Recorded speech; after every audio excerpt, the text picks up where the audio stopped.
It's Rick Bassman here for Talking Tough, where each Wednesday we talk to one of the world's most toughest men or women at their most vulnerable.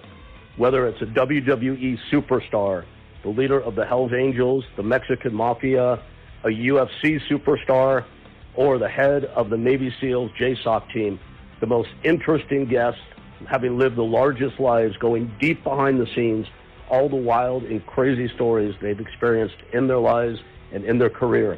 And then segueing to them facing down their biggest challenges. Did they hit rock bottom? If so, how did it happen? Are they still there? How did they get themselves out of it? What have they learned? It's stuff we all can relate to in our daily lives. Here at Talking Tough, we strive to be equal parts entertainment and inspiration. Please join us every Wednesday for Talking Tough at YouTube or at Launchpad One. Hey everybody, it's Rick Bassman here on a Saturday afternoon with another episode of Talking Tough. This one's special for me in a bunch of ways, and I'll get to that in just a moment. Hope you're all doing great. I'm home today, not in the usual setting, because we added a fifth pit bull to our family earlier this week. And as you all know, you want to be careful about that. He's a beauty and a beast all rolled into one. He's doing great with my four pups. Snoopy came home yesterday from the hospital after the second ACL surgery. So I'm in dog management mode here. I talk about it because you all know I love my dogs. But beyond that, I may have to jump up and run if something happens. I don't think it will, but we're looking good here. So the guest I have on today, as you also all know, I typically know my guests pretty well. The guest I have on today I've been acquainted with for, if you do the math, to UFC 13. That's a long time. It goes back. You could almost, in a funny way, saying we're ex-foes and nemesis because, I mean, not he and I. This guy would kill me for lunch, obviously, but you'll see who it is in a moment. I stood across the octagon from him in his debut fight, managing a MMA fighter that very few people remember. More WWF fans remember him by the name Ludwig Borga, and I'm sure we'll talk a little bit about that. It's kind of a funny story. I don't know if my guests will look at it the same way. Well, I've already tipped you off. You know who it is. Here's a guy that, and I might be saying this wrong, and it's only meant in a complimentary way, kind of came from a very quiet background, almost obscurity in a way, and then goes on to become one of the greatest legends ever in the combat sports, and a freaking movie star. I mean, what a combination. Who would have thought? And a best-selling author, and on and on. We'll talk about all of that as I introduce my friend and longtime acquaintance, the natural, Randy Couture. Rick, how are you, buddy? Good, man. Randy, good to see you. How are you doing? I'm doing great, man. I'm out at the ranch in Arizona, northern Arizona. Generally, you know, the film industry shuts down after Thanksgiving, and I've got a small 25-acre ranch outside of Flagstaff in the middle of the Ponderosa pine forest here. It's absolutely stunning and beautiful. So we're spending the holidays bringing in the new year here at the ranch. All right. So I am looking at your backdrop right there, and that looks like something out of a movie set. That is so cool looking. And I'm thinking about, you know, the statement you just made, and it was like so casual. Got a small ranch, 25 acres. I mean, to most people, that would be enormous, obviously. It's so cool because the movie shut down during the holidays. That's why you're at the ranch.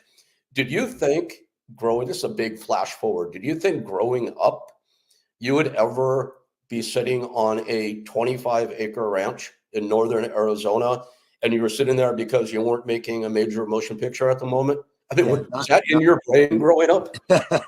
Not in a million years. Acting was never on the radar. Obviously, I've been an athlete since I was 5. I started in soccer. It was my favorite sport. It's still one of my favorite sports. It's one of the only sports I can sit and actually watch on television and enjoy. It was my first sport. My mom got me in every sport there was growing up.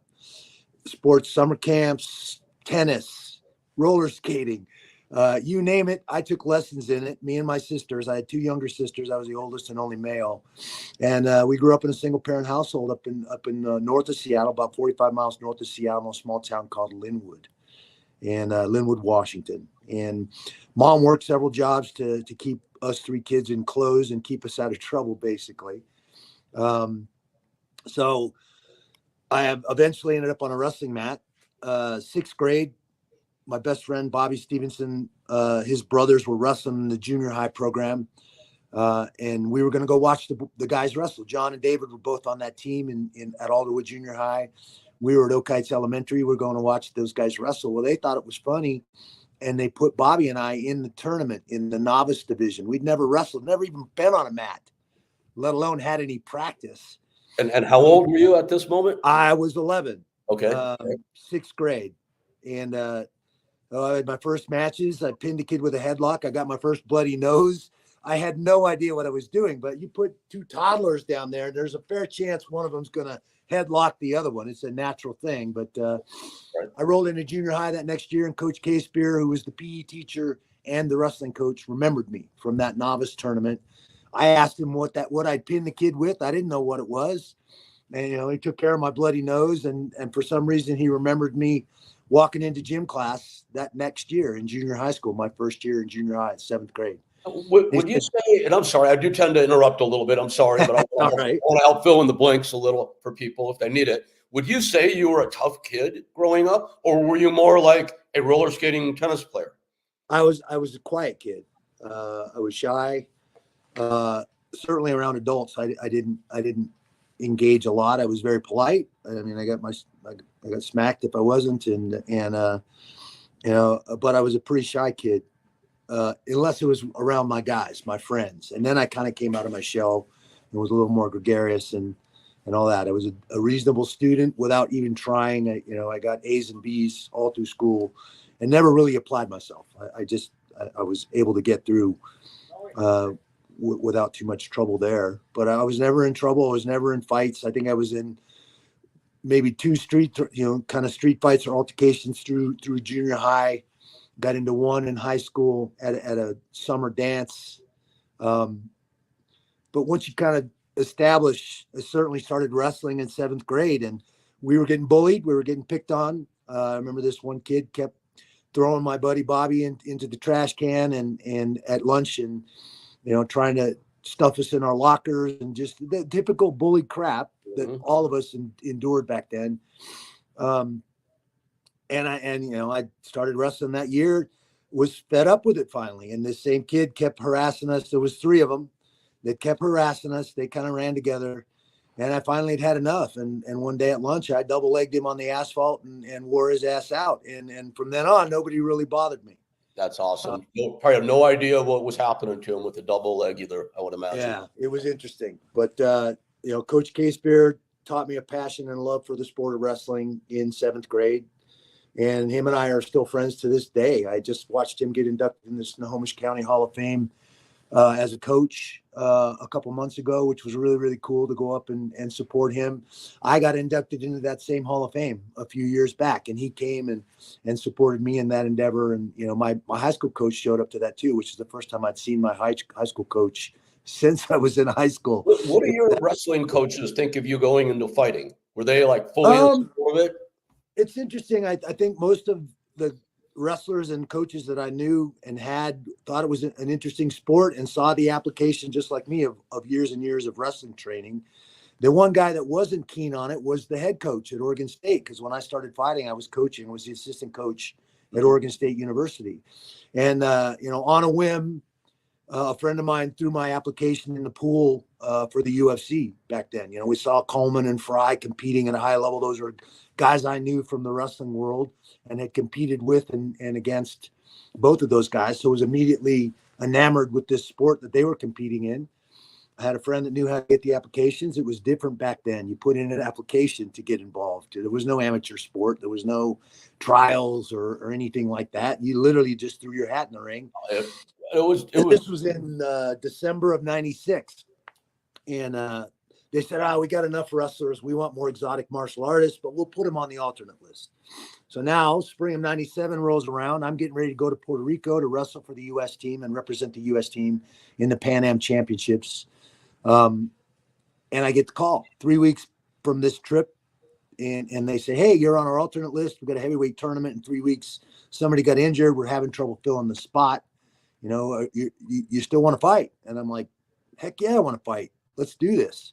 So I agreed to do it without even asking my boss or anybody else for permission yet at Oregon State. The Coach Wells, was a great guy, and I love the guy. And rest in peace, Coach. He's gone now, but and him and I made up. I was a little irritated with him at that time. He said, hey, I don't like it. I think it's bad for wrestling. I think it's bad for the university.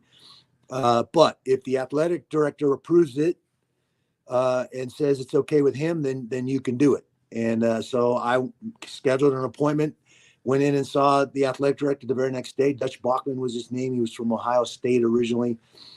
Great guy, very gregarious guy, and explained, what it was I was asking him to be allowed to do. And he thought it was the coolest thing ever.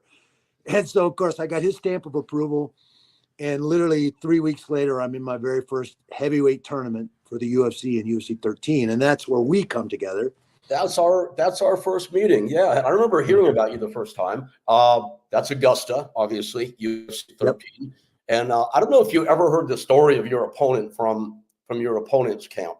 And are you familiar with the journey? I think we talked about this years and years and years ago after we met. After that fight, we actually got to meet each other. And you guys were running a small gym, I think somewhere in Costa Mesa or somewhere in California. And me and Dan, Dream University. Yeah. Yeah. Me and Dan Henderson were looking for jiu-jitsu partners, trying to learn what this crazy jiu-jitsu stuff was. Yep. I think we ended up in your gym and we ended up having a conversation about Tony Hollema and that fight. And you guys told him not, don't run at this guy. He's, and that's exactly what he did. Randy, the whole thing is funny. I want to give you like a little context, like for entertainment's sake. It's like you and I were talking a bit before we went live here, and we talked about the internet, the influence the internet has had on the world. So back then, the internet was still kind of like in its nascent stages. That people didn't spread the way it spread these days. And Tony trained. We booked the guy 3 months in advance for that fight. That was a long lead up for the UFC those days. Like you yourself said, you had 3 weeks. Well, during that 3 months, there were 4 different opponents. And I don't know if you heard the legend of this or not. The first guy, I don't remember who it was, got injured. Yeah. And at this point, the internet picked up this story about Tony supposedly murdering people with his bare hands in prison. And was let out for some technicality. It made no sense. But in any case, it started to catch. And then Jason Farron was booked. Jason read the story and dropped out of the fight.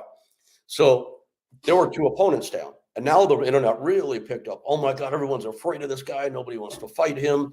And you remember, this is going to sound almost sacrilegious for me to say this to you, but back in those days when very few of us, myself included, really didn't know much at all, to us, the guys that were the biggest, meanest looking guys were the toughest guys on earth.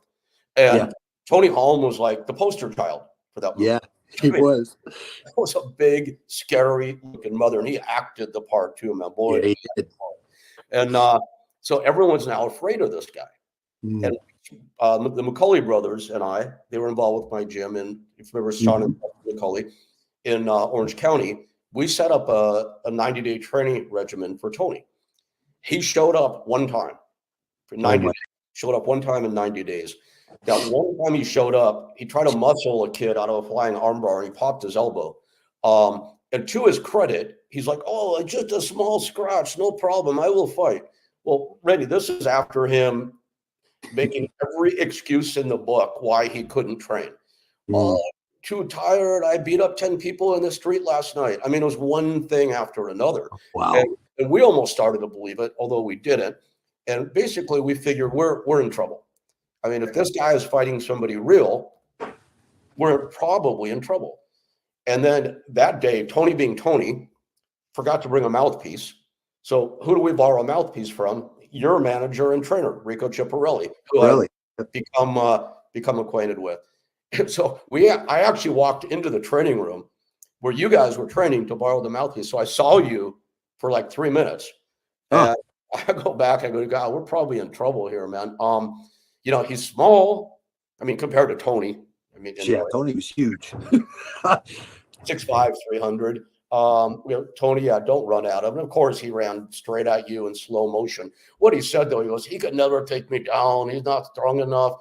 Tony, he'll take you Called down. me a Smurf. He called you a He kept Smurf. calling me a Smurf. He's a little Smurf. You remember that, right? And we're like, Tony, he'll take you down. He'll go to your belly, and he'll put a choke on you. Oh, he can never choke me out. He's too little of a Smurf. There's no way. I mean, it was one thing after another with this guy. Yeah, so I mean, we all know what happens. I have to ask you this. I heard a rumor that week and years later that apparently this could be total made up BS, but apparently your mother saw something on TV about Tony Holland and then asked you. That was fight night. Oh, that was actually fight night. So obviously the pay-per-view was coming on. I had called my mom when I got it approved by Dutch Bachman to go do this show. She already knew I was going to Puerto Rico to compete in the Pan Am Championships. Literally on the way back, 5 days later was my first fight on the way back from Puerto Rico. So they knew. My brother-in-law and my sister and my mom all lived in the same neighborhood up there. And they all got together because they were going to get the pay-per-view and watch the fight. So my brother-in-law was right up next to the TV like this, watching, the interviews, and Tony Holland comes on the screen and he jumps and comes back. And Tony, of course, talking like Tony did. Yep. Oh, I'm going to rip his arms off. Yeah. If that doesn't stop him, then I will rip his legs off. And he just kept going and going. And my mom just started bawling. Here's this 300-pound guy talking about how he's going to dismantle her son. And she just started bawling. Of course, it didn't go that way, but that was a true story, absolutely, on fight night. My brother-in-law freaked out. He's like, "Oh my God, that guy's a monster!" Wow, I had heard that. I've been verified here for me, at least, for the first time. I always wondered about that.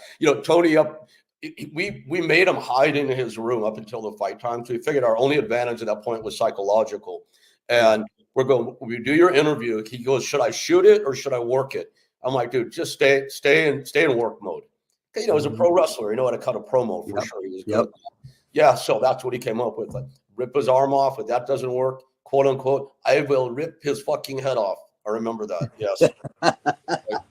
It was something. And I had never heard of him or seen him anywhere. I wasn't a pro wrestling guy. I didn't know who Ludwig Borga was. I didn't know who Tony Holland was. We heard he was a boxing champion from Finland and that he'd been doing some pro wrestling and that he was a huge guy. But until we stepped on the scale in the lobby at that Holiday Inn, that was the first time I'd ever laid eyes on him. There was no video. There was no, it wasn't like I got to prep for him or know exactly where he'd been, what he'd done, what his skill sets were, any of that. It was literally flying blind. And I imagine he wasn't very friendly. He probably wasn't very friendly when you met, I would imagine. No, he wasn't a gregarious, outgoing guy, at least not to me. I mean, we were going to get ready to compete, and the other heavyweights were there. We were all weighing in at the same time. So, and I'm looking at him and Stephen Graham. I'm like, man, what the hell did I get myself into here? Stephen was a big guy too. Yeah, 290, great, good football player from one of the Carolina colleges, and training under that Green Beret and extension fighting, whatever the heck extension fighting is. But it's probably more effective than Hawaiian bone breaking, though. But right? Hard to say, honestly. I mean, what's a pit fight? Everybody said, "Oh, hey, Tank Abbott's got 300 pit fights." I'm like, what the hell is a pit fight? Oh my gosh. So when you were facing off across from Tony, do you remember what were in your thoughts at that point? Absolutely. I wasn't sure if I needed to climb that fence and get the hell out of there. He stood across the cage in his 300-pound frame and just held his arms out like that. And he had a tattoo on the inside of his arm of a barcode. Yeah. And just this massive guy. And I'm like, what the? I had to really suck it up. And, I had a game plan. Rico was in my corner. We knew what we thought he wanted to do. And sure enough, he did exactly that. He came running at me in boxing stance, ready to rip my head off, and just literally fed right into the double, allowed me to take him down and put him on the deck. I had just learned in that 5 days in Atlanta before we went up to Augusta what a knee on belly was. I mean, I literally had just learned it. So I scrambled around him, tried putting knee on belly, hit him once. He rolled over, gave me his back. I went right into college wrestling mode, put the hooks in, and secured a basic choke. I didn't even know how to lace in a proper rear naked choke at that time. I just squeezed and he tapped. So pretty fast. yeah. Yeah, pretty fast. And were you relieved afterwards? Were you like celebratory? The whole thing was surreal. It was surreal to me. I mean, I've been a wrestler since, like I said, since I was 10. So you don't have all that fanfare and people reaching over the fence and trying to yard on your clothes and scream. I mean, it was a frenzy walking out of that tunnel. So that was surreal in and of itself. Go back a little bit further than that. I mean, you show up at the arena 3 or 4 hours before you're actually going to fight or walk. And so they put me and Mark Coleman and Royce Alger, who was fighting on that card in the first lightweight tournament, which was anything under 200 pounds. This is where Tito comes on the scene, Ken Shamrock, Guy Metzger, all this stuff unfolded on the same card in UFC 13. Yep. So I'm in this locker room. I got hours to kill before I even have to start thinking about warming up. What I would normally do, and I did this in wrestling matches and I did this in all my fights, and some of my friends think it's kind of crazy, but I would find a place to lay down, put a towel over my eyes and literally meditate and go to sleep. Visualize the fight and everything I prepared to do and literally go to sleep. And they're like, what is he doing? He's got a fight in 3 hours. He's sleeping. What the hell is wrong with this guy? No, that's but I'm cool. asleep on the floor in the locker room and I start hearing this screaming and this smashing of a locker. And it wakes me up and I'm like, I'm a little confused about what's going on. And I'm looking at my watch and we're still 2.5 hours away from even have to walk out into that arena. And it was Mark Coleman. Oh, Mark. He was cornering Royce and they were strategizing and, about, he was fighting Ensign Inoue, who was no slouch. Ensign was a very good fighter. Obviously my first loss in the sport was in Japan against Ensign. So Mark is trying to get Royce fired up. And he's bashing his head against the locker in the locker room. And I'm like, what the hell are you guys doing? Classic Coleman right there, man. We got 2 hours before we even got to start thinking about this. So that was, again, the whole thing was surreal to me. It was nothing like I didn't know what to expect, honestly. So it was quite the circus in those days. And there were more fights. There were more fights in the stands than there were in the cage that night. It was a completely different crowd. Yeah. It was a whole different thing.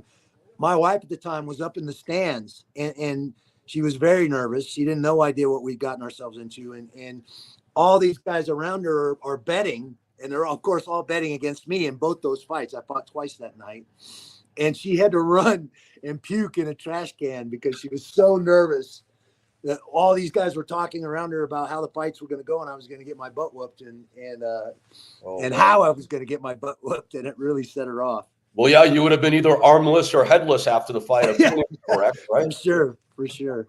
Man, auspicious beginnings, that's for sure. Oh my gosh, that goes back. And then all these years later, so I don't mean to embarrass you. You're one of the most legendary names in the history of the sport.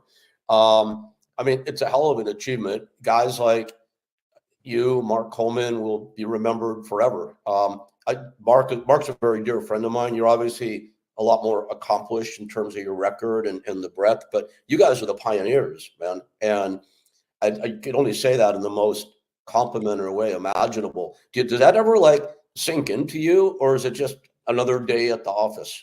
I don't think at least myself, I can't speak for anybody else, but I never looked at it that way. I was just doing what I was passionate about doing and stayed very focused on what was staring me in the face, the competition, learning what I needed to learn, doing the things I believed I needed to do to be successful. It was about chasing that passion that I had for combative sports that started in wrestling and transitioned into MMA with everything that I knew how to do, everything I had from years and years of wrestling experience, both in high school, college, Army, and then college, and then on the national team for years, and then trying to figure out how to fit that into this new sport where I was actually going to make a living and be a professional athlete and a professional fighter, and so it was a crazy world back then. But I don't think you look at yourself that same way. You don't see yourself the way everybody else sees you, I think if you do, you're probably a sociopath of some sort. Yeah. I mean, that's, we have a lot of colorful characters that we talk to and talking to You get all kinds, man.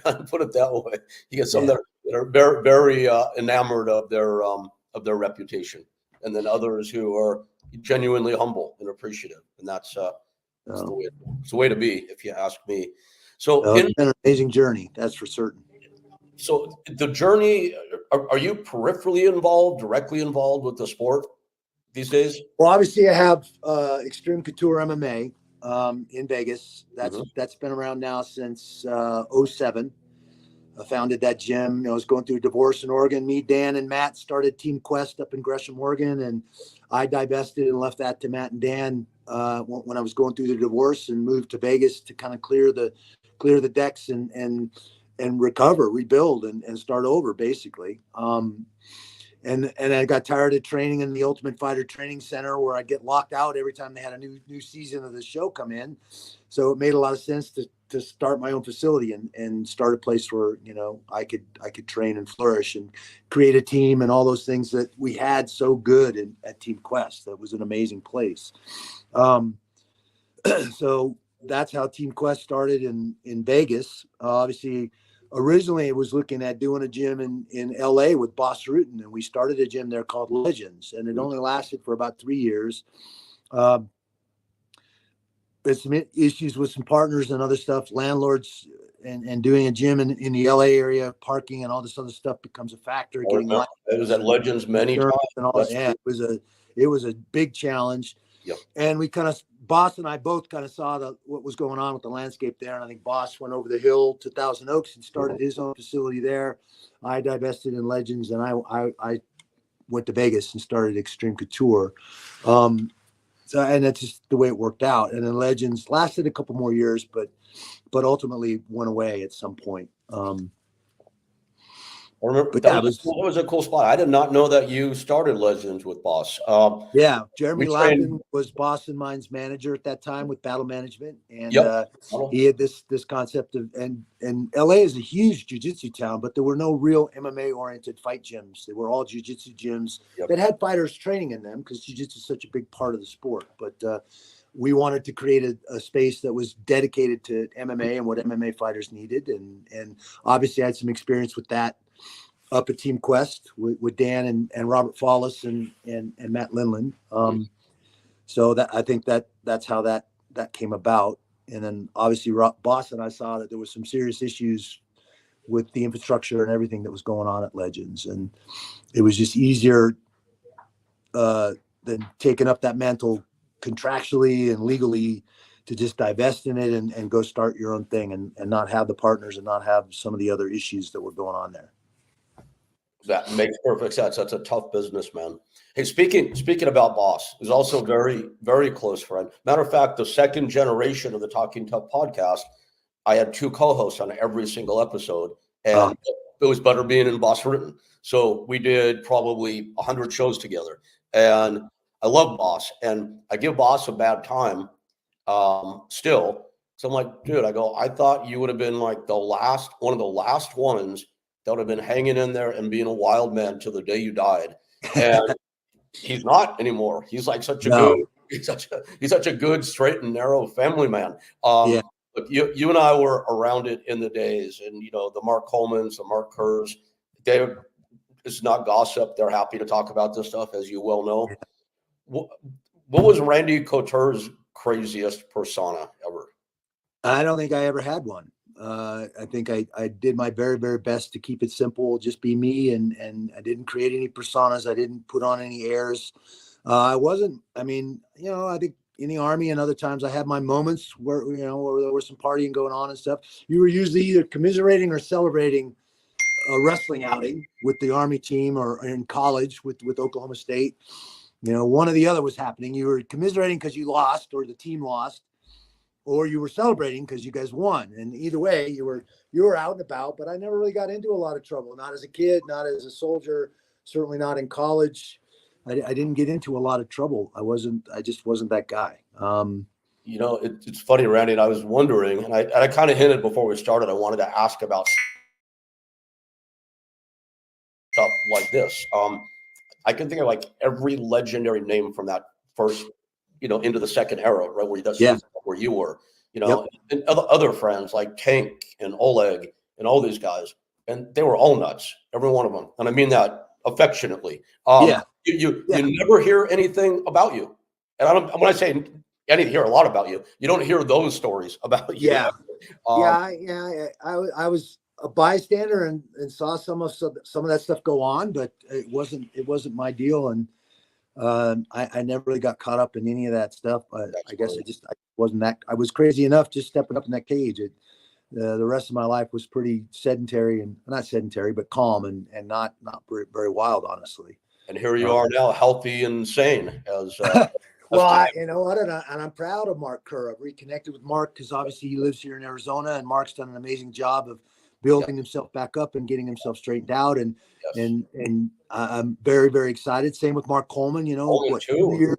2 years clean and sober now, and really taking his health seriously. And man, I was worried we were going to lose some of these guys if the trend continued. And Boss is another one of those. I mean, there's a million crazy Boss stories, and Oh boy. I think everybody who's ever met Boss loves Boss. There's not a Yes. more gregarious, Yeah. friendly, fun person to be around. But at some point, there's a line there, and he certainly, when he'd been drinking, he was more than willing to cross that line. And More than once that I saw. Yes, indeed. yeah, Oh, yeah. Yeah. And I'm glad. Yeah, I'm so glad to see that about those three guys in particular. Oleg yeah. is doing great these days. It's nice to see him doing that. I never got to spend a lot of time with Oleg. Obviously, I know who he is, and I thought 15 seconds was an amazing movie, or 15 Yeah. minutes, an amazing movie. And he got another part. I read for a part in that. Oh gosh, not the Terminator. It was the monster, Predator. Predator. I Yeah. read for that role that Oleg ended up getting, and Oh, no kidding. All right. my Russian accent sucks, so I wasn't surprised that Oleg Had got you, the he nod. had He you did a there. great Right. job. Right. How Anthony was going to pull that role off was a bigger question to me than how Oleg was going to do in that role. But Indeed.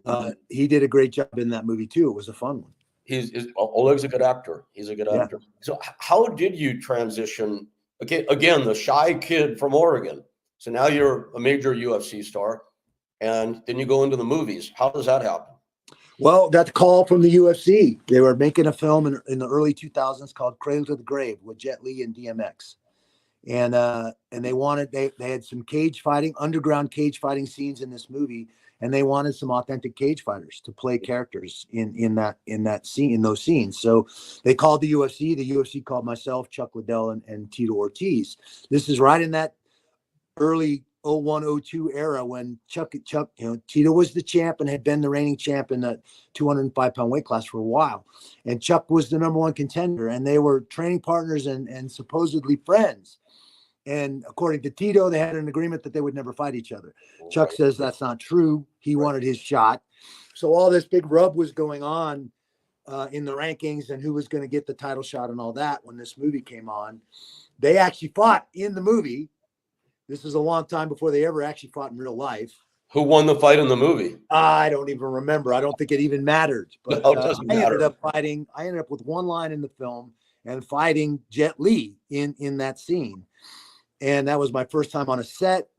It's a lot like going to Oz and getting to pull back the curtain and see the guys pulling the levers, making all the smoke and fire that we see on the screen. It's a really, really interesting process. And all the stuff that we did that 7 days on set for 12, 14 hours every single day to get that one little 5-minute fight scene of those underground fights, swinging, Martin, the midget, around and beating everybody up and throwing people into the bar. And I mean, it was just it was a blast. It was really, really interesting. Did you beat up Marty Kleba in that movie? That's not very. I didn't specifically, but that was a gag in that fight scene.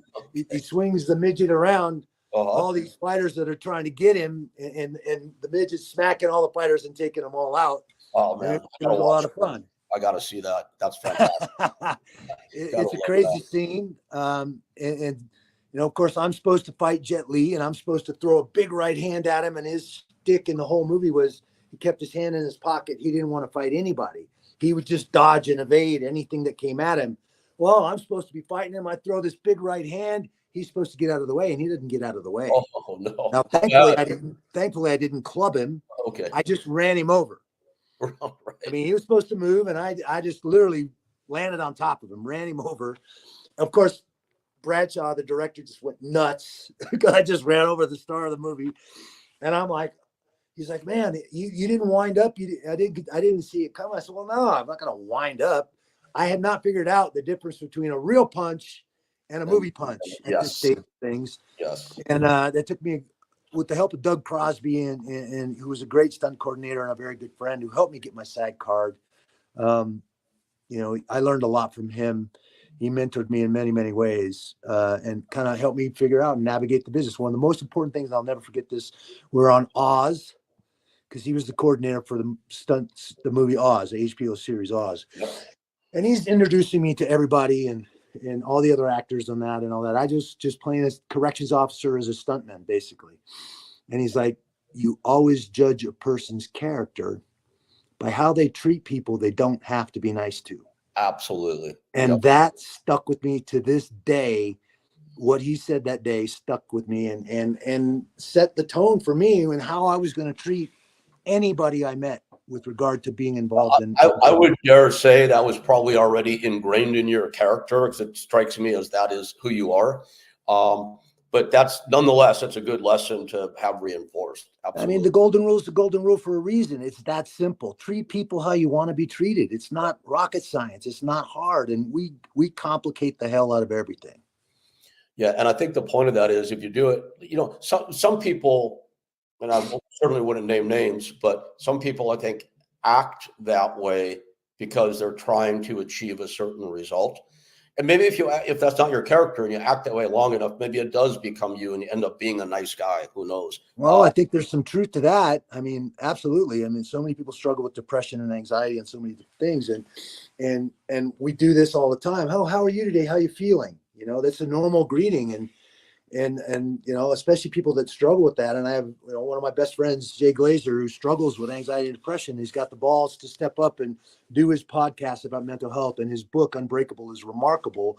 And it gave me some understanding of folks, because I have a sister that struggles with that, and I have other friends like Jay that struggle with that, and I don't have any frame of reference how to deal with them, how to you know, how to even navigate any of that. Honestly, it's not something I've ever really struggled with on a regular basis. I've been in a couple of dark places through the course of my life, but I've not regularly struggled with anxiety or depression. And there's a huge group of people out there that struggle with it on a daily basis.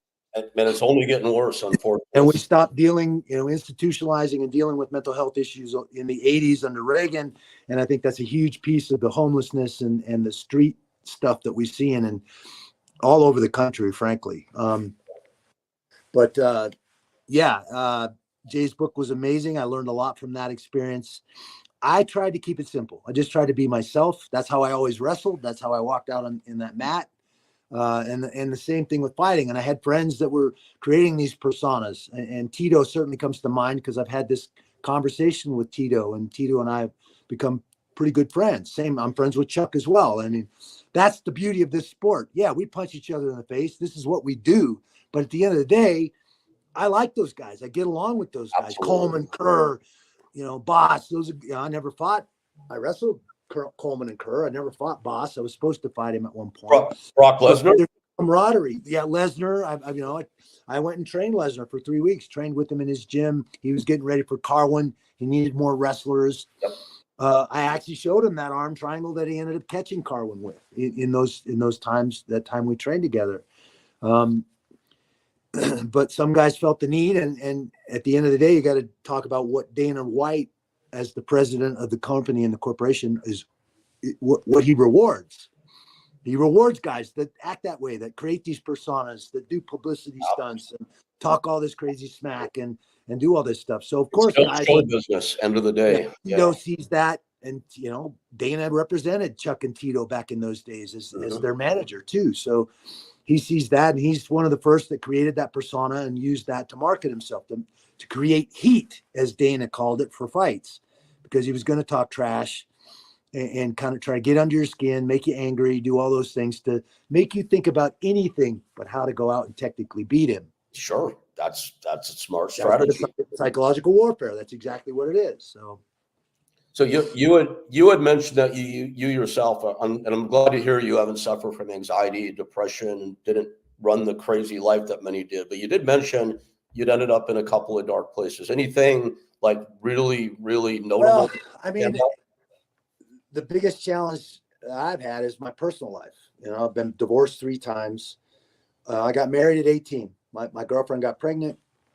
I wasn't going to be like my deadbeat dad.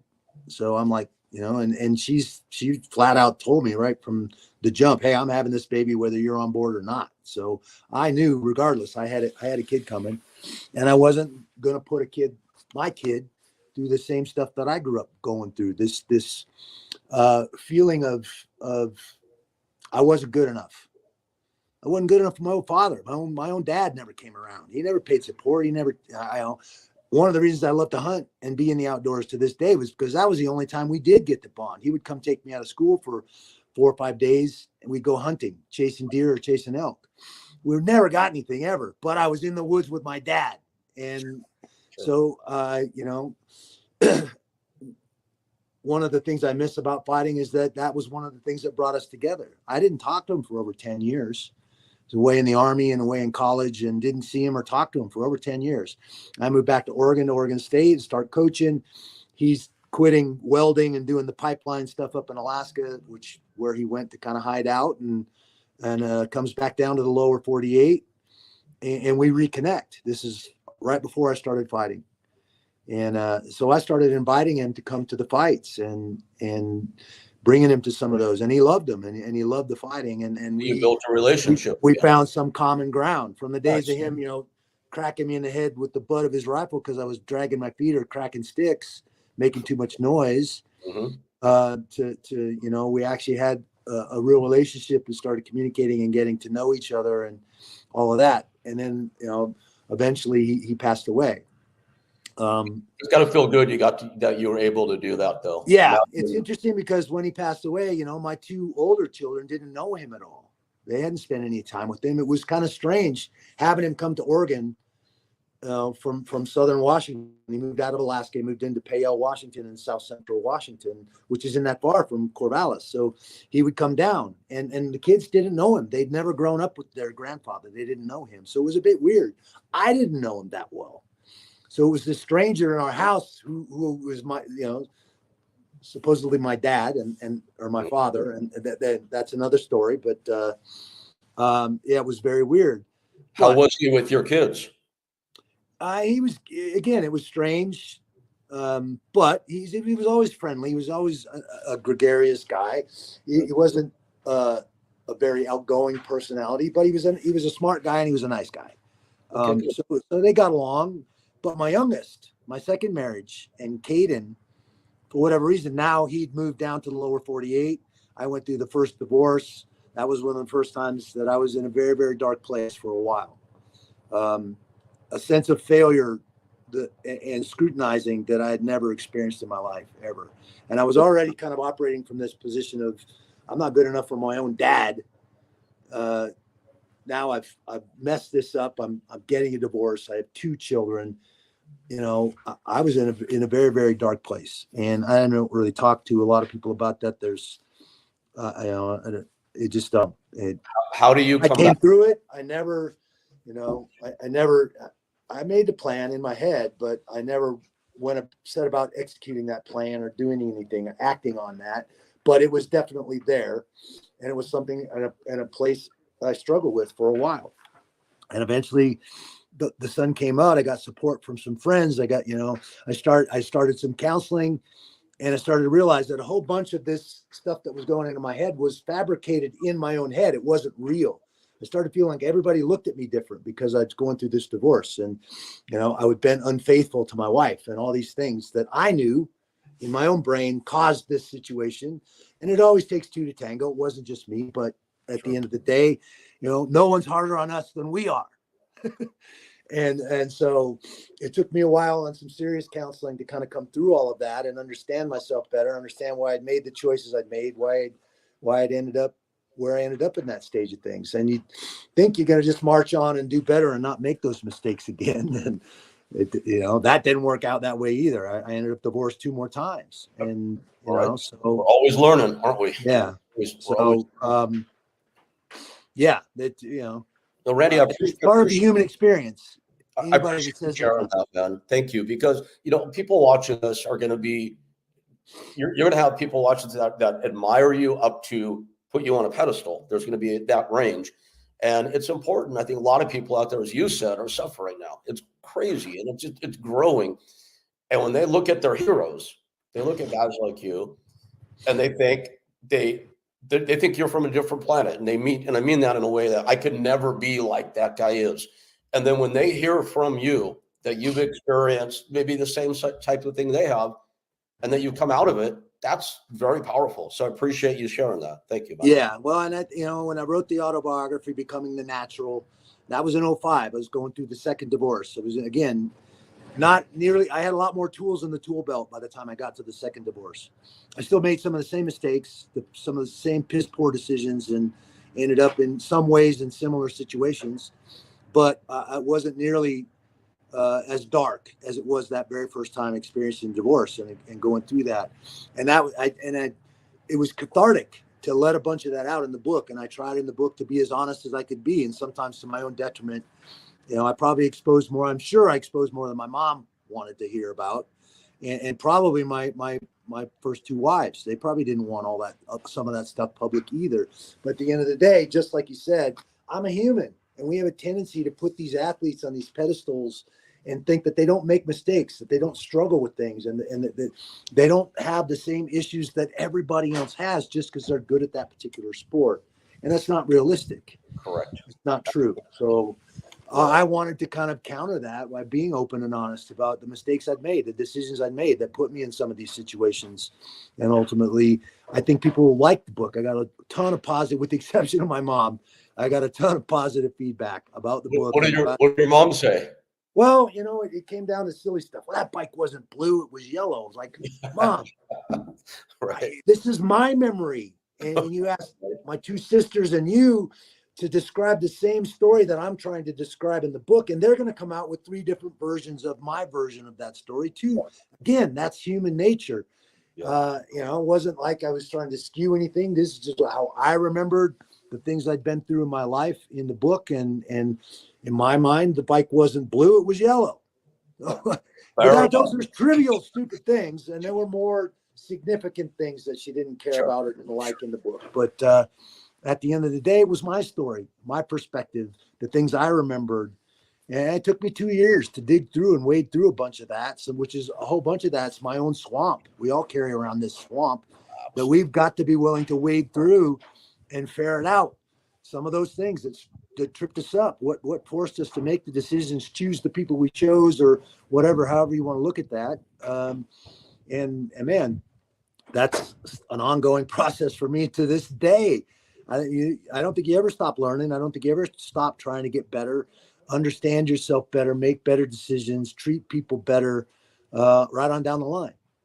So that said, I mean, absolutely 100%. That said, at this point in your life, coming to where you've come with the UFC, with the movie world, with you, who you are as a person, do you have any aspirations left?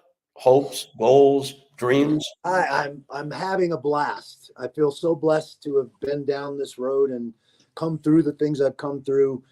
I tried to be smart about, I got to be a professional athlete for 14 years. How often do you get to make that kind of money?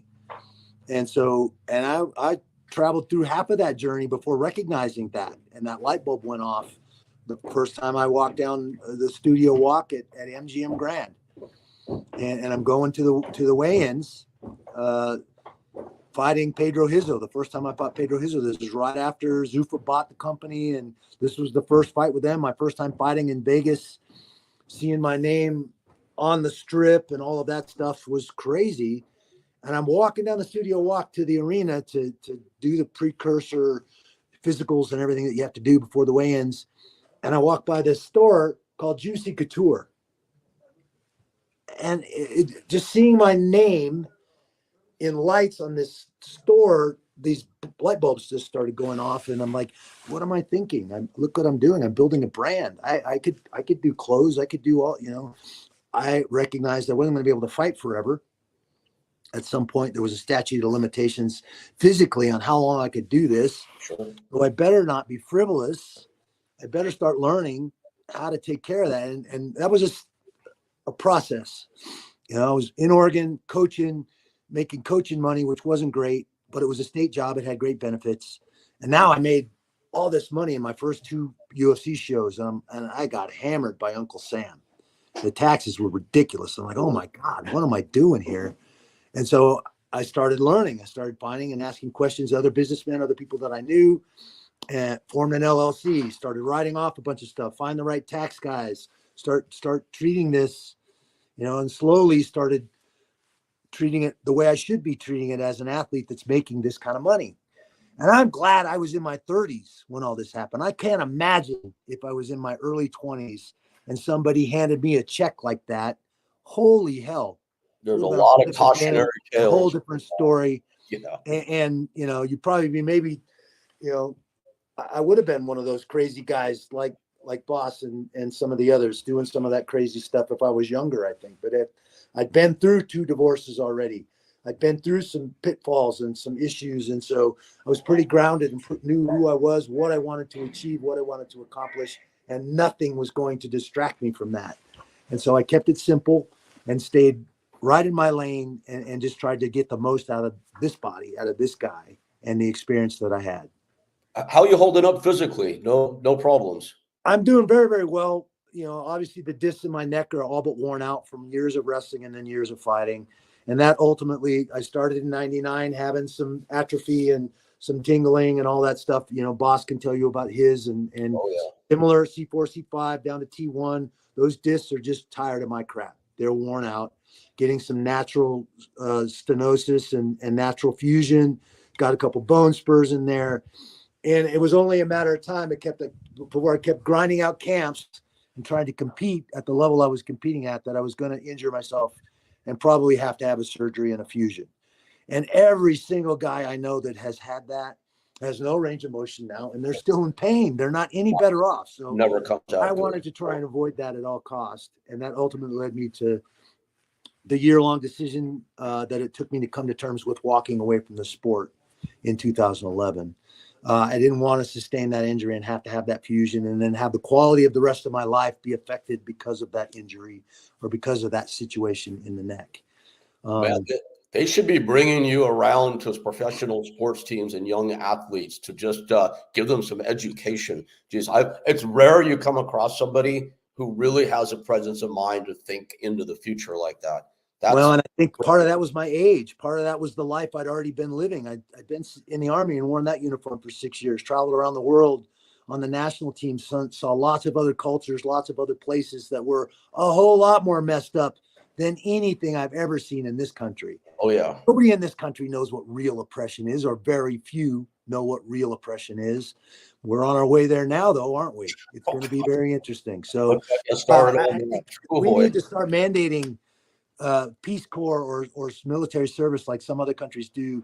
And because most of these 17, 18-year-old kids can't find their butt with both hands. They've never seen another culture. They don't recognize just how good we have it in this country. I could not agree with you more. Boy, going and experiencing other cultures and seeing what Africa's like, what Cuba's like, what so many other places in spots in Europe and Eastern Europe certainly are like. And then coming home and just enjoying that toilet paper and all the other stuff that we take for granted. Yeah, we did a pro wrestling tour once in the Democratic Republic of Congo, if you could imagine that. And it's like you've probably been. And yeah, man, you're preaching to the choir. Story for another day, though. But yeah, it's we'd all be better off if we appreciated what we had and have both. Yeah. So, Randy, it's been a fast hour. Thank you, man. I want to ask you before I let you go. I know you're enjoying your time at the ranch. What's next? What's exciting in life now? I'm enjoying the process of acting, trying to get more interesting characters to portray and immerse myself in.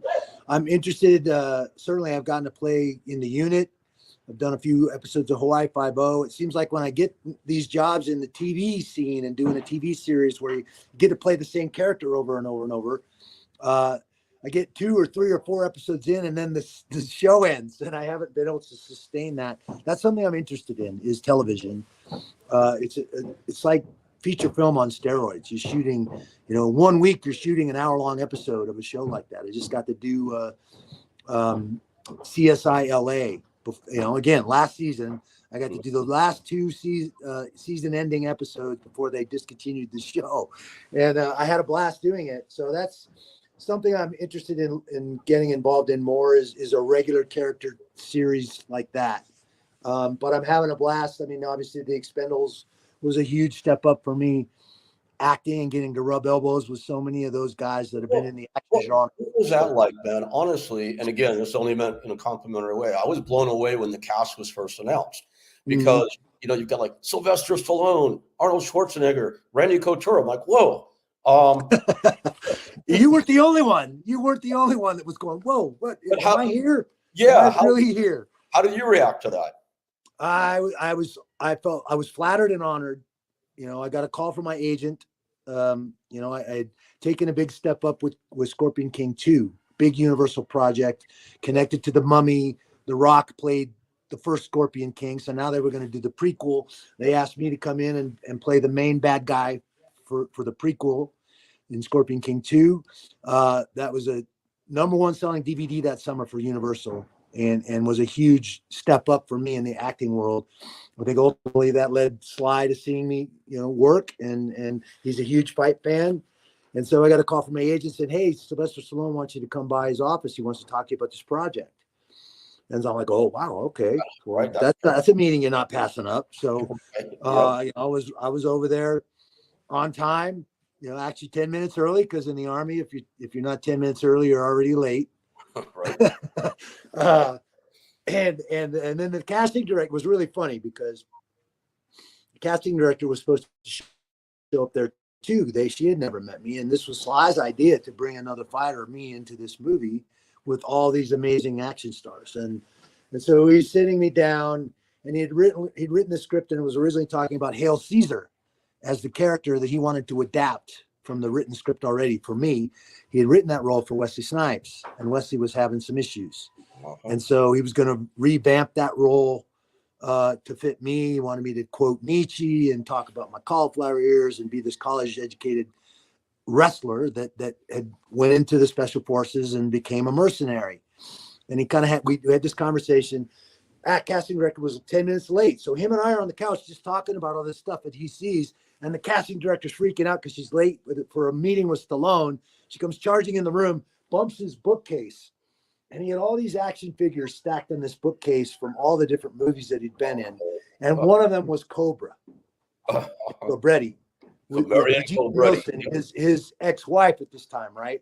So when she bumps that bookcase, Brigitte Nielsen falls from the top level all the way down to the floor. It's like, Jesus, I could have used you a few years ago. Where were you? And we bust out laughing because it was his ex-wife's action figure that had fallen on the floor. Right. That broke the ice.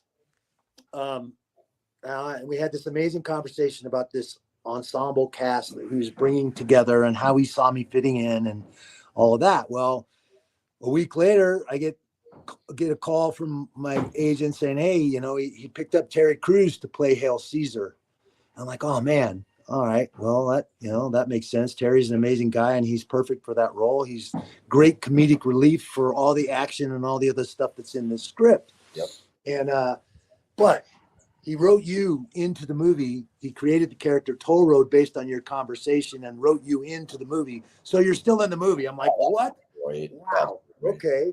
Amazing. So obviously I was flattered and honored that he thought enough of me as a fighter and a person after that conversation that he went to writing, as he does. He's an amazing writer, a very smart man. Oh, yeah. And he wrote me into the film and kept me on. So Toll Road. Sequels later, you're the core now. You and a few others. We just had 4. We shot 4 in 2021 and 2022, and it just hit the theaters a couple of months back in September. Obviously the strike was going on, so none of us actors were able to really promote the film, right. But the media received it very, very well. The 15 premieres they did that were all attended by the media were over 90% attended, every single one of them. So I think it's done fairly well in the theaters. I haven't heard any official numbers, But I got more screen time and more lines in Expendables 4 than I've gotten in any of the other ones. So I feel like I'm headed in the right direction. Every time I put myself out there, I learn some new tools and new skills in the process of being an actor. And it's been fun. It's been really interesting. And certainly a lot easier than getting punched in the face. No kidding. Even when you got your version of Randy Couture punching Jet Li, right? It's a lot easier. Yeah, exactly. Come a long way since then. Did Jet Li remember that all those years later? Oh, he did. Yeah, he did. Yeah, he remembered that. We talked about that on Expendables 1 because he was on Expendables 1 and we laughed about it. And then in Expendables 3, Terry, the same, he was the second unit director, which is basically a director that does all the stunts and all the fight scenes and stuff. Well, he was also our second unit director. The same, when I ran Jet over, same guy. Same guy that freaked out. I just ran over the start of the movie and we met him. I reconnected with him on Expendables 3, and we were laughing about that. I hadn't seen him since then. And that was what, 2012 or 2013. So it's been well over 10 years. Yeah, since you were in a different place that second time around too. Amazing, man. Well, yeah, it's great talking with you. I really appreciate you taking the time. Thank you. And my pleasure. I learned a lot. People out there, you want to send a message to anybody people we talked about that might be having a hard time, just a quick departure. What do you tell people if they need a quick boost or a reset to pull themselves up? I think you have to recognize that you're not alone and that there are people that really genuinely care about you, that want you to be happy. They want you to be successful, and find those people. Find a counselor. If you can't find one of those people to share with and open up to and be vulnerable with, and let those demons out. Those demons hate the light of day. And if you let those demons out in the right circumstance with the person you're safe with, you can put frames around those and come up with new tools and new ways to deal with those demons and put them in proper perspective, and then go about chasing that passion that you have and whatever that is, with everything that you have. Put the demons aside, let them out. They don't like the light of day. This is what MVP is all about, merging vets and players. So many of these vets come home, they can't wait to get out of the service and get out of that uniform. And then they don't forward think and recognize that was a huge piece of their identity, a huge piece of who they were when they walked away from that uniform. And the same thing is true of us as athletes. I sat next to Tony Gonzalez in one of our MVP meetings, one of our huddles. And he's like, man, 2 years ago, I was Superman. I was absolutely the best player on the field. Now, who the hell am I? And when somebody that successful and somebody like Tony can be vulnerable and say that in a group of vets and athletes that are struggling with that same transition, that's amazingly powerful. And yeah, I was so fortunate, both my transitions from that military uniform and from those board shorts that I fought in, I had already had that built-in purpose. I knew where I was going. I readjusted my sights on pursuing those things, and that competitive spirit that I have was filled up by chasing those acting jobs or going to college and wrestling at Oklahoma State when I left the Army and drove from Fort Campbell, Kentucky to Stillwater, Oklahoma. Those purposes were already there. We have to have that purpose. That's how we're driven. That's what makes us go. And that's where we flounder, because we're our own worst enemies, and we get on our own heads, and we start, our subconscious voice starts talking shit. And we have to recognize we control that voice. That voice does not control us. And I wish I'd have learned this a lot sooner than just through athletics, and that how it applied to my everyday life. I could have maybe avoided a couple of those divorces, but I've been willing to dig into that swamp, develop some new tools, learn to communicate better, be honest and open about what I need, and listen to what that person needs from me. There's where we go wrong. We as men are horrible communicators, and we have to learn that this doesn't control us. In fact, step behind that voice anytime you want. And there's a great book, The Untethered Soul by Michael Sanger. It's one of my favorite books. My sister, who struggles with this stuff, she recommended that book to me, and that book changed my perception a lot. It brought those psychological and mental skills that I developed for walking out on that mat or up in that cage home to everyday life, to anything that you struggle with, and applying those same skills and recognizing that you control that voice. You give it those affirmations, those positive things, even if you have to pray and go to church to find those affirmations and those things that keep you on track and keep you doing the right thing, then that's what you do. But you have to recognize that you control that voice first. It does not control you. And you give it those affirmations. I had to write those down on cards and read them when that voice started chattering, when the pressure get turned up and I'm walking into fight week and have to make weight and all that stuff. That's when you get undermined. That's when the confidence, the subconscious voice starts chattering. Oh, what if this happens? What if that happens? What if you do this? What if you do that? And if you buy into that, you're going to be out in the parking lot running sprints. What if I get tired? And now you're going to wonder why you don't have your legs under you on fight night on Saturday night, because you let that voice undermine your confidence in your plan. So recognizing that you control that voice, it does not control you, is a huge thing. And every time I step behind that voice, I feel love. God is in each and every one of our chests.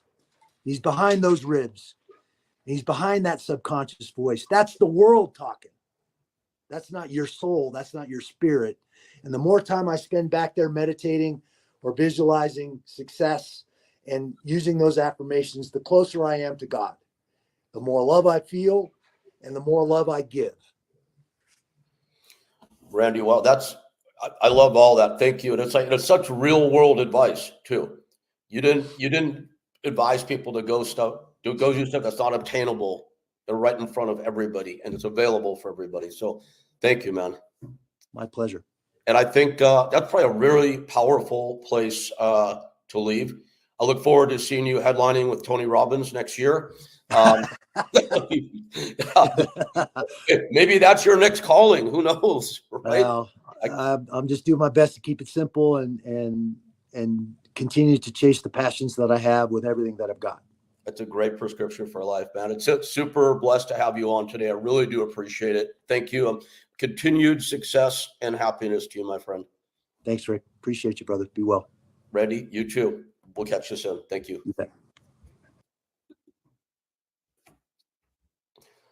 And wrapping up here for Talking Tough, that is Randy Couture, The Natural. You heard about his book. He wrote it in a very transitional part of his journey, I think. A really smart time to write that, it sounds like. I read it when it first came out. I think it was about 2006, he mentioned. I'm going to pick it up and read it again. And I'm also going to take Randy's advice and check out The Untethered Soul. You can follow Randy on Instagram to search Randy Couture. Great stuff. And if you're watching today on Hannibal himself told me to remind you all of this. If you're watching on Hannibal, please check out my YouTube also. That's Rick Bassman, youtube.com/Rick Bassman. Signing off on another episode for Talking Tough. Thank you all.